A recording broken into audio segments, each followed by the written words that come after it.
Good afternoon everybody and welcome back to the channel. This week I've spent a lot of time on the road. It started with a journey to a farm in Cambridge to discuss with a hydrologist how we could engineer infiltration ponds and reduce flooding and possibly even reed beds to capture point source pollution from a local sewage treatment plant. Then the big event of the week was Cereals 24. I have to say, I thought it was a little quieter than normal, possibly because the weather wasn't so good, certainly on day one. In addition, it hasn't been the best growing season, and with the negative movements in the grain markets, margins and especially cash flow will be under pressure this year. However, I started at the NIAB stand, which I find one of the most informative. They had trial plots demonstrating growth response of Skyfall to different nitrogen applications. Unfortunately, in my experience, this really depends on the residual N within the soil. We will have our own trials this year where we have treated two neighbouring fields, one with 80 kilos of bagged nitrogen versus 80 kilos of digestate. So that will be one of our on-farm fertilizer trial for this year. In an effort to minimize fungicide treatments, we have been growing X-Tays for some years now. So I was interested to see this display on variety selection. Mayflower, a hard Group 2, came out best, but Palladium also got a mention. It was also interesting to note comments that Revistar has good eradicant activity but is less persistent than Univoc. Despite the dangers to sprayers, it will be our choice of T2 fungicide on winter wheats this year. I was also interested in this poster on alternative sources of N. Endophyte based seed dressings got a mention, and we have been very impressed with the effect of Tyrios this year, although I suspect the regular showers we have been receiving have created ideal conditions. On the machinery front, the Tempest batch seed treater caught my eye. If we ever get an in-house cleaner operational, we'll certainly consider this. We are also planning to use Blue N, which also got a mention. We understand it is most effective in low N situations. So on our spring wheat, a bacteria which can fix atmospheric nitrogen for use by the plant could prove most useful.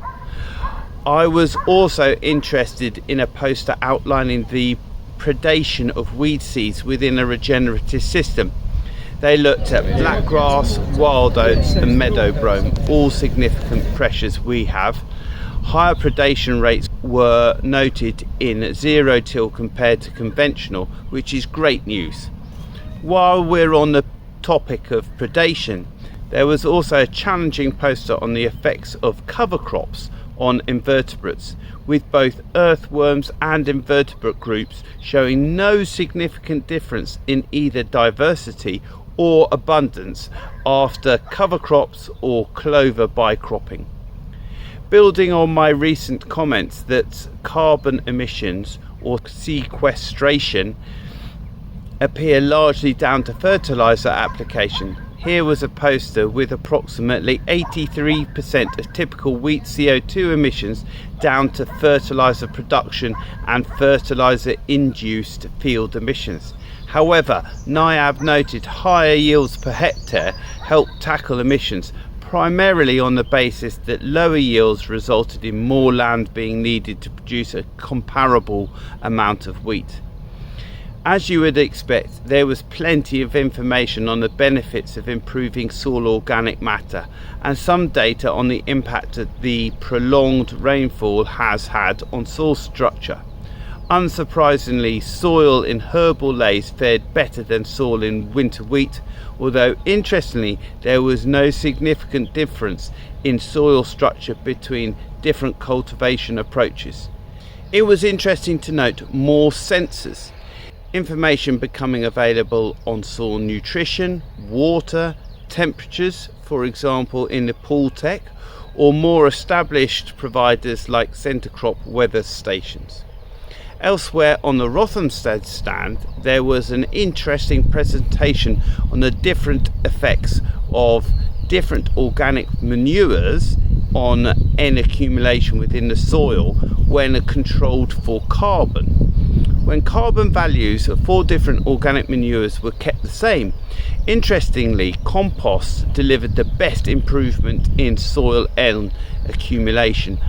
But compost has the lowest rate of N and in the most stable form, and these results likely reflect the stability of the N within the organic manure.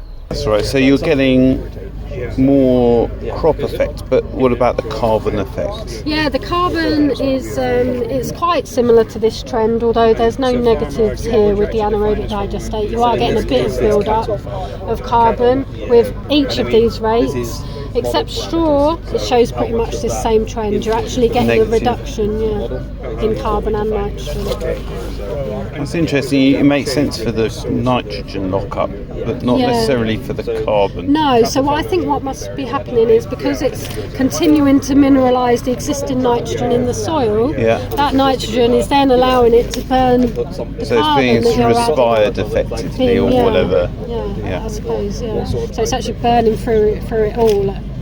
Elsewhere in the show, we were interested in upgrades in the metering system of our Moore drill to digital, and AS Communications appears to offer that capability. We also continue to try and improve our cleaning system, and the MacArthur trailer system looked very interesting, as did the Mustatelli rotary cleaner marketed by Perry's. There were plenty of robots on demonstration, and I was particularly interested to see the auto spray drone spraying system. In the US, where they have maintained the ability to apply pesticides from the air, this technology is gaining traction. I hope we don't get left behind. Taking tractors and traction, it's nice to see the Doddy Weir Icon Fast Track on display too.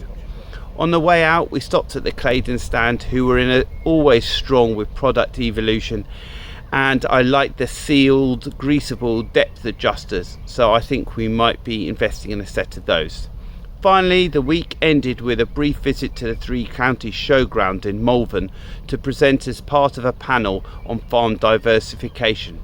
Back home, we managed to spread some compost on some of our problem fields. Around 20 millimetres of rain on Friday and a further 20 millimetres on Saturday will keep our crops growing.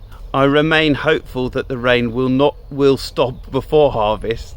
We appear to be enjoying some sunny days in between the showers, so fingers crossed we'll have some good yields at harvest. I plan to attend Groundswell next week, so come over and say hello. Thanks for watching. Please give this video a thumbs up, subscribe and click on the little bell to get notifications of our next video. See you next time. Bye.